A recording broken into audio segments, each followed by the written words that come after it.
Voilà, merci beaucoup chers amis.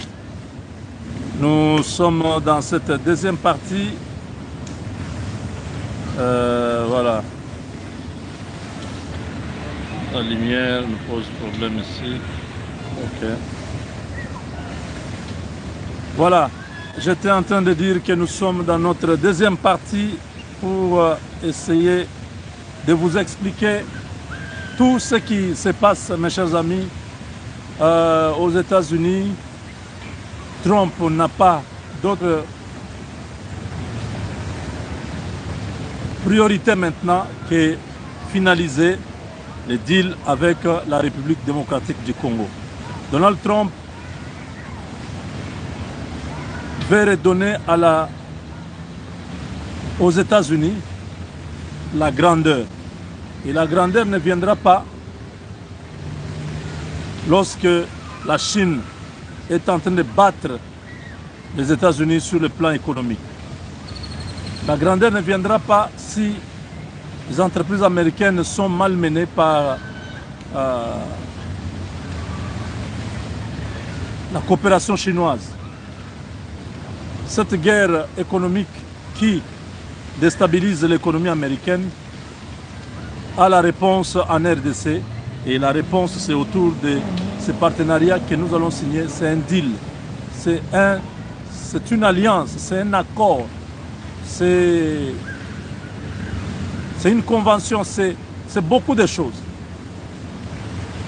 Félix Tshisekedi est attendu pour venir engager la RDC afin que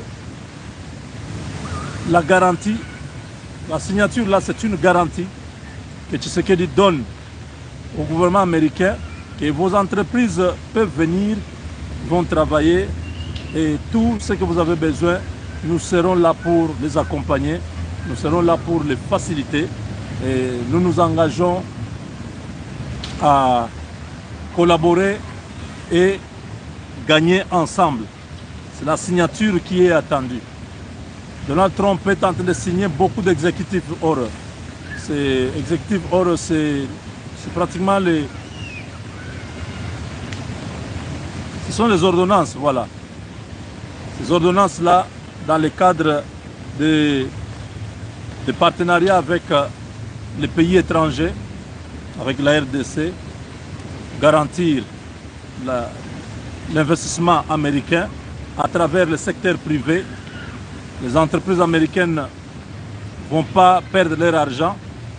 Ils vont aller, c'est pourquoi ils sont maintenant, c'est une longue liste de plusieurs entreprises qui vont aller au Congo sans se poser la question s'ils vont perdre l'argent ou pas, parce que Trump a garanti ça à travers des executive orders. Il a signé beaucoup. Ça a commencé par l'ordonnance sur les minerais critiques. Les minerais critiques qui sont aujourd'hui qui sont disponibles pour l'exploitation américaine, c'est la RDC. Parce que la Chine ne peut pas donner ces minerais critiques. La Corée du Nord non plus. La Russie, même pas. Donc, ce qui est disponible, c'est les minerais de la RDC. C'est garanti par des ordonnances qui continuent à être signées. Donc, les banques américaines ont aussi reçu des ordonnances qui vont protéger leur accompagnement, parce que ces entreprises ne vont pas aller travailler comme ça de bouche à l'oreille, non. Ils vont travailler à travers les banques pour commander les machines. Ce sont les banques qui vont financer et les machines vont descendre. Les entreprises là vont travailler, vont exploiter et repayer aux banques d'investissement comme Exim Bank of America, comme Morgan Stanley, comme Chase Bank, donc JP Morgan et beaucoup d'autres comme Wells Fargo. Ils sont nombreux, c'est un consortium qui met presque 10 000 milliards. 10 000 milliards disponibles pour accompagner les banques, pour accompagner les entreprises américaines chez nous. Des entreprises qui ont beaucoup d'argent comme le Microsoft et tout ça, mais ils vont passer par des banques pour qu'il y ait traçabilité et transparence. Souvenez-vous que le conseiller spécial de Donald Trump, M. Boulos, avait insisté qu'il y aura traçabilité, il y aura transparence. Avec les Américains, on ne triche pas. Avec les Américains, on travaille pour que chacun puisse tirer profit. On gagne, vous gagnez. Win-win. Ce n'est pas une théorie, c'est une pratique. Donc, la RDC pourra gagner sur la création des emplois, les infrastructures qui seront dans les pays. La RDC gagnera dans le transfert des technologies. La RDC gagnera dans la fiscalité, donc les impôts, les redevances et les taxes. La RDC gagnera en termes de stabilité parce que tant que ces entreprises seront stables dans les pays, il y aura la paix garantie par les entreprises paramilitaires américaines et même l'armée américaine dans un futur très proche. Donc c'est un événement grandiose. J'ai vu que le Rwanda a fabriqué aussi une sorte de dialogue, un partenariat avec les Américains. Ndouingire a signé là-bas avec un ambassadeur. C'est pas mal qu'ils fassent leurs histoires, mais c'est un non-événement. On n'a pas perdu le temps dans ce que le Rwanda fait avec l'Amérique. Nous avons à regarder ce que nous faisons avec l'Amérique. Qu'on ne vous distrait pas tout le temps. Oh, le Rwanda aussi a fait. Oui, est-ce que c'est mauvais? C'est un pays. Ils sont libres de pouvoir signer avec l'Amérique comme ils veulent. Nous n'allons pas empêcher l'Amérique à avoir des engagements avec d'autres pays. Non, on ne peut pas. Mais on ne peut pas non plus empêcher la RDC à avoir des partenariats avec un pays. Non. Donc nous sommes là, nous attendons la confirmation du côté de Kinshasa. Peut-être que le président pourra quitter demain, le 30, pour arriver le 1er et signer cet accord, ce partenariat qui va changer la vie de beaucoup de Congolais. Je suis très optimiste avec ce partenariat parce que je sais que si peut-être Dieu n'a pas permis que je puisse être récompensé par la RDC de tout le travail ici, mais au moins par ces partenariats qui arrivent, que Dieu nous mette sur l'orbite, que nous puissions nous retrouver en train de gérer des grands projets pour l'intérêt du Congo, parce que nous voulons que le bien-être soit congolais. Nous vivons déjà dans des pays où tout est là. Hein. Quand vous regardez, vous comprenez que tout est là. Regardez.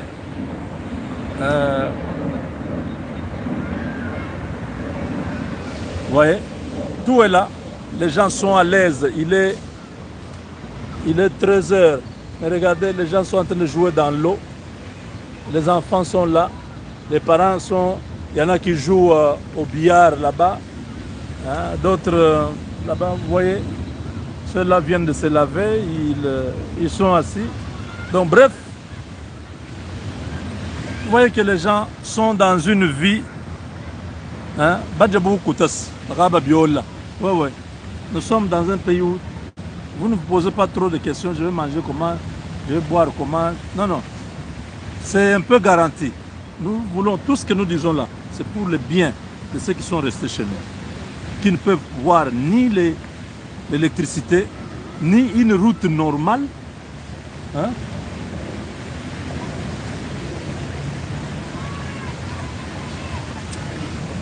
Aïe, aïe, aïe. Nous voulons le bien. Hein? Le bien-être de tous, voilà. Hein? Nous voulons le bien-être des Congolais. Nous ne voulons pas que les Congolais qui sont nés en Andanjika meurent toujours dans la souffrance, dans la pauvreté. Non, nous voulons que les choses changent. Qu'un jour ils disent, en tout cas, le Congo a changé. Hein, beaucoup de pays ont connu ce que nous vivons ici, mais avec le temps, les choses ont changé parce qu'il y a eu de bons partenariats comme celui-ci avec les États-Unis. C'est un bon partenariat qui pourra nous aider à développer les pays. Vous voyez? Donc, nous voulons avoir comme ça. Donc, là où nous sommes, c'est une autoroute qui entre dans le tunnel. Vous voyez? Donc, là où nous sommes ici, là où vous voyez ici, nous sommes au-dessus d'une route. Donc, la végétation est là. Vous voyez tout normal. Hein? La végétation et tout est là. Mais nous sommes au-dessus d'une route. La route est là.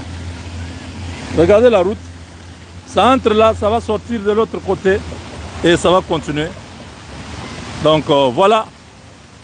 Nous voulons que les choses changent. Nous voulons que les choses changent et ça va changer. Tous ceux qui ont pensé que la RDC sera toujours dans la guerre là est terminée. Et nous entrons dans un cycle, un nouveau cycle de la paix, de la stabilité, du bien-être de l'homme congolais. Homo Congolus, toujours. Alors, on va se retrouver très tard dans l'autre partie. On va continuer à vous communiquer, mais nous voulons seulement que les gens ne puissent pas continuer à tordre le sens de l'information. L'accord de principe, c'était juste l'avant-projet de l'accord qui sera signé pour graver la paix, une paix durable pour les générations qui viendront. Voilà, merci beaucoup et à très bientôt. Au revoir. Avec Dieu, nous